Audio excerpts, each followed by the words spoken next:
Bonjour, Dominique Tapie pour le Déclic Magazine.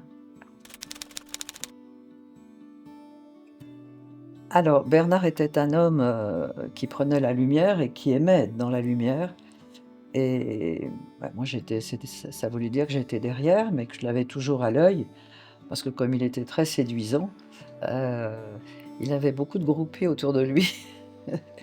Voilà, ça explique ça et puis aussi, j'essayais de le calmer dans ses enthousiasmes ou, hem et puis en plus la lumière ne m'intéressait pas, moi j'étais très bien à ma place. Parce qu'en fait, les sociétés qu'il reprenait, elles étaient quasiment mortes. Donc toutes les sociétés qu'il a reprises ont retrouvé une deuxième vie. Alors c'est vrai qu'il devait, licencier du personnel. Il en était d'ailleurs, fortement, heu, ça pour lui ça il supportait pas, mais quand vous avez quelqu'un de malade, s'il a la gangrène, vous lui coupez une jambe, il continue à vivre et les entreprises, c'était pareil. Peut-être sur 1000 personnes, il fallait en licencier 300, 400, mais on en sauvait 600. Donc il fallait aussi faire la part des choses et alors la boulimie, c'est parce que Bernard était quelqu'un, heu, de t de passionné et que quand il avait commencé, dans une de ses, vocations, le sport, les entreprises ou, heu, le bien-être, il se donnait à fond. Donc évidemment, il rachetait Adidas. Après qu'est-ce qu'il a fait? Il a été débauché le PDG de chez Nike. Donc il avait besoin de réunir comme fer de lance, et d'annihiler les candidats qui pourraient lui porter, préjudice. Donc c'était sa façon d'agir. Il voulait avoir le monopole. Bernard donc était un entrepreneur et il venait d'un milieu très, très simple et lui, il s'est révélé, il a soudain pris conscience, quand il a fait son service militaire, qu'il était aussi bon qu'un fils d'avocat ou qu'un fils de médecin. Parce qu'il était, convaincu que chaque être avait un potentiel au fond de lui et pour lui, le chômage chez les jeunes, c'était pas supportable et il pensait bien sûr à tous ces jeunes, de banlieue qui étaient un peu laissés pour compte, à l'époque et donc il a créé avec, Noël Bellone, qui était son bras droit, heu, ces écoles de commerce, bien sûr avec, Jacques Séguéla, qui était son grand copain pour tout ce qui était, les médias, avec Jean-Louis Borloo, avocat pour le juridique et je suis très fière de ça. On n'en parle pas assez souvent et il y a plus de 3000 jeunes qui ont trouvé tous un métier quand ils sont sortis de ces écoles. Il avait appliqué un peu le principe, qu'il avait connu à l'armée, c'est-à-dire, se lever, à 4 heures du matin pour une raison quelconque, sans poser de questions et trouver au fond de soi le ressort nécessaire pour accepter et se surpasser. Oui, bah, le conjoint bien sûr, doit être là pour épauler, conseiller, heu je dirais pas driver parce qu'avec Bernard, c'était un peu difficile. Quand il avait décidé quelque chose, il fonçait, mais c'est vrai qu'il nous demandait parfois, il faisait une réunion de famille, vous savez, nous étions très claniques, donc il demandait, aux enfants: «Qu'est-ce que vous en pensez?» Alors chacun donnait ses arguments, mais au bout du compte, il faisait ce qu'il avait décidé de faire. Alors autrement, un jeune qui veut entreprendre, bah, il faut foncer, bien maîtriser son sujet, mais vraiment ne pas hésiter. Faire un bilan, les qualités, les défauts, savoir très, très bien s'entourer et c'était une des grandes forces de Bernard. Il était conscient qu'il n'avait pas toutes toutes les qualités, toutes les tout ce qu'il aurait fallu pour réussir et donc il savait s'entourer de personnes, heu, qui pouvaient l'aider dans son entreprise. Donc voilà, je dirais à ces jeunes entrepreneurs, heu, bah, de foncer. Non, c'est parce que comme d'habitude, quand il a commencé à jouer, bah, il l'a fait avec excès, comme tout et heureusement, ce travers lui est passé parce que ça prenait des proportions, qui envahissaient notre vie de famille, qui et au début, comme tous les joueurs, il a eu beaucoup de chance. Donc, il comprenait pas pourquoi, ça allait s'arrêter. Non, non, ça, il fallait absolument que ça s'arrête et il a pris conscience lui-même. Il était, casino d'Anguin, parce qu'à l'époque, on n'habitait pas très loin et ça devenait récurrent. Tous les soirs, il commençait à partir de 9:30, il savait que les tables se mettaient en place à 22:00 et un jour, il est avec le chef de table, heu, du casino et ils sont en train de changer les sabots et Bernard le regarde tout le monde et il dit, «Terrible, hein, heu, ils sont accros. Bon, moi, je fais ça pour m'amuser» et le chef de table lui dit, «Vous croyez ça, monsieur Tapi? Vous voyez celui-ci, il a perdu son entreprise. Celui-là, sa femme est partie.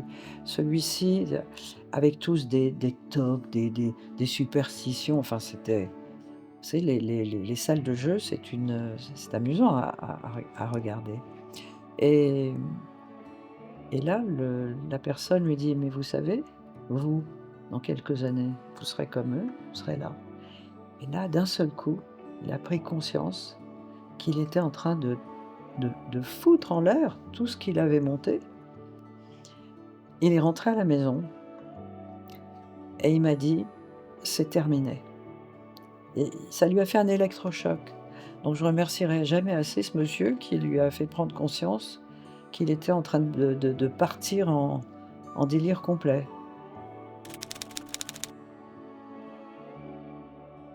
Bernard, c'était un grand sportif et je trouve que c'est tout ce qu'il a fait dans le sport était extraordinaire, il l'a fait avec succès et malheureusement, quel dommage, il a fallu qu'il rencontre Mitterrand et je pense que les 2 se sont, heu, subjugués l'un l'autre, heu et il est parti en politique, voilà, parce que Marseille allait passer sous la coupe de Le Pen et Mitterrand l'a envoyé là-bas. Puis il s'est pris au jeu parce il a remporté les élections et comme le reste, bah, il a voulu aller, loin. Si vous me demandez moi, alors évidemment la politique, j'étais absolument contre. Je savais que Bernard ne pourrait pas, heu, aller très haut, bien qu'il ait quand même été député des Bouches-du-Rhône, député européen, ministre, mais, il avait un parler trop franc. Il était trop cash et je crois que le monde politique, c'est quelque chose, mais d'horrible. Pour en avoir, côtoyé quelques-uns, je déteste et là où je l'ai beaucoup aimé, donc c'est dans le sport et aussi quand il a fait, du théâtre, le film avec Lelouch, du théâtre, ces petits, téléfilms, Commissaire Valence et là je trouve que c'était bien parce que c'était léger. Il avait une reconnaissance, du public, ça lui plaisait beaucoup parce que donc il était en représentation, il adorait ça. C'était un homme qui aimait prendre la lumière, mais voilà, ça n'allait pas plus loin, c'était parfait. Donc j'aurais préféré qu'il continue à faire ce genre de choses. Ah oui, oui, oui. Oui, en fait, Bernard, heu, pendant les 50 ans où on a vécu ensemble, on était toujours, en comment je vais vous te dire ça? On se tenait en respect, on s'observait, C'était pas un mari, si je rentrais et que j'avais coupé mes cheveux ou j'avais changé de couleur, il voyait tout, tout de suite. Donc on était toujours dans la séduction. Ça, c'est une chose et je sais pas. Et aussi, oui, pardon, et aussi, en effet, j'ai dit que rien n'était jamais acquis parce que, un couple, c'est quand même, une alchimie, spéciale et il faut toujours, je crois, savoir surprendre l'autre et ne pas s'asseoir sur, heu et il faut toujours savoir se surprendre, s'étonner et être très attentif à l'autre. Je pense que c'est ça le secret de la longévité et puis aussi de temps en temps, taper du poing sur la table. Rien n'est jamais tiède. En tout cas, dans notre couple, rien n'était tiède. C'était ou très haut ou très bas, comme notre vie d'ailleurs.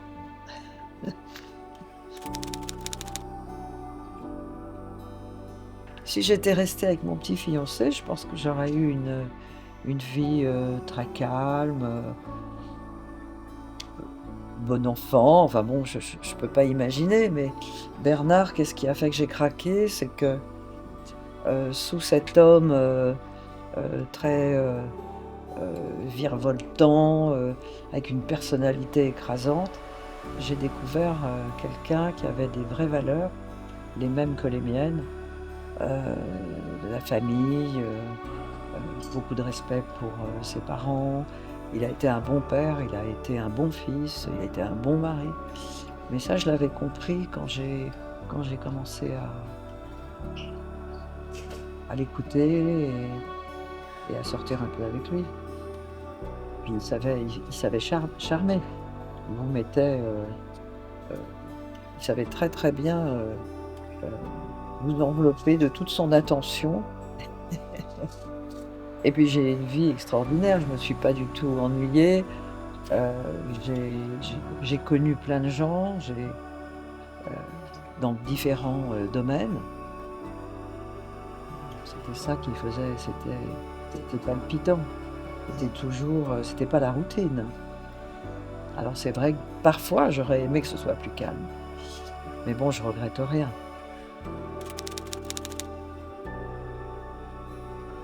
Alors ça remonte à son enfance, parce qu'il avait un papa qui était, ouvrier et qui était le chef de famille et évidemment, tout le monde, était au garde à vous devant le père et quand lui, heu, étant petit, voyait son père devant l'autorité, s'il y avait, un policier ou il il voyait son père qui redevenait, très humble et ça il pouvait pas supporter et je pense que ça remonte à ça. Il voulait être comme tout le monde, ni plus ni moins, mais il avait cette envie de revanche par rapport à son milieu social et je pense que c'est ça qui l'a motivé et ce qui lui a donné confiance en lui, comme je vous le disais, c'était d'avoir été, à l'armée et de s'être rendu compte qu'il était aussi bien que les autres. Alors il était mal habillé, il était mal, coiffé, mais il valait les autres et et je pense qu'il n'a eu de cesse de vouloir il disait toujours: «Je suis né dans le tiroir du bas» et lui, il voulait être au-dessus de la commode, dans le tiroir du haut.